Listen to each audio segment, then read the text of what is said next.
Ici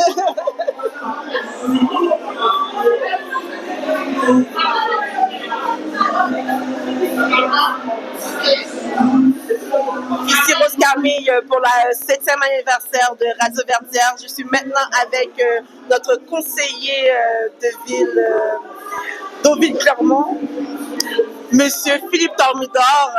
Monsieur Thermidor, comment ça va? Ça va très bien et je salue aussi tous les spectateurs de Radio-Télévision Sacrifice. Comment ça va, Rose Camille? Ça va bien, merci. Je vois que vous êtes en forme, vous êtes beau, vous avez même votre insigne Montréal-Nord, vous représentez Montréal-Nord. Effectivement, Montréal-Nord est sur le cœur et même quand on vient célébrer la bataille de Verdière avec Radio Verdière, on porte Montréal-Nord sur le cœur.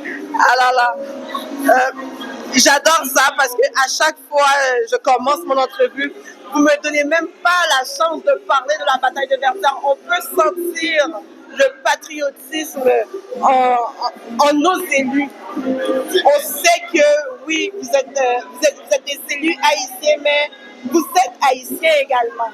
Et ça, c'est extraordinaire et il faut le souligner. Donc, pour vous, être là pour le 7e anniversaire de la Radio Verdière et également pour fêter la bataille de Verdière, qu'est-ce que ça représente pour vous? Ben, ça représente beaucoup parce que Radio Verdière a un écho différent pour chaque personne. Pour certaines personnes, Radio Verdière, c'est un pilier. Pour d'autres, Radio Verdière, c'est un système qui porte la voix des communautés, que ce soit québécoises, haïtiennes. Et on a vu pendant la campagne électorale municipale qui vient de terminer comment Radio Verdière a reçu plusieurs candidats de la communauté noire sur les ondes de la Radio Verdière. Donc ça a été extraordinaire de donner la voix à ceux qui n'en ont pas. Et également Radio Verdière, c'est important de célébrer la bataille de Verdière avec Radio Verdière parce que c'est une bataille pour la liberté. Donc on sait que plusieurs décennies plus tard ou plusieurs centenaires plus tard, on continue de se battre pour la liberté. Donc c'est pour cette raison que je suis fier d'être ici avec Radio Verdière.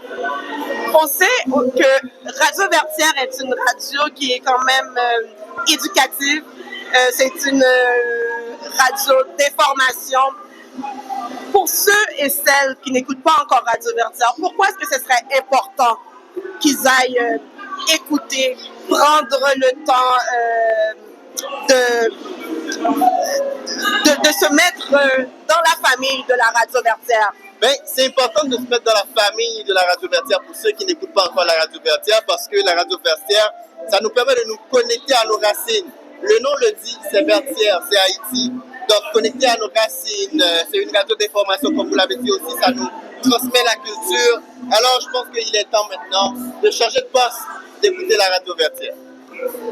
Donc, c'est clair. Il me semble qu'il faut écouter la Radio Verdière. Et en terminant, M. Thermidor, dites-moi comment est-ce que vous voyez l'ambiance, comment vous sentez l'ambiance. On voit que les femmes sont belles, les hommes sont élégants. Dites-nous comment est-ce que l'ambiance est. Oui, l'ambiance est électrique, il y a de bonnes énergies à l'intérieur. Alors, si vous voyez les gens passer en arrière de nous, très très beaux et très belles pour les femmes, mais en même temps, je pense que c'est une double fête parce que les gens aussi viennent voir Alan Carvey. Donc, il faut se mettre chic pour Alan Carvey parce qu'on connaît cet artiste. Alors, si vous n'êtes pas là ce soir, vous avez manqué quelque chose. J'ai hâte de vous revoir l'année prochaine. Alors, absolument. Donc, je vous remercie, M. Thermidor. Et puis, ça a vraiment été un plaisir de vous recevoir ici. Le plaisir a été pour moi également. Puis, mes salutations aux auditeurs.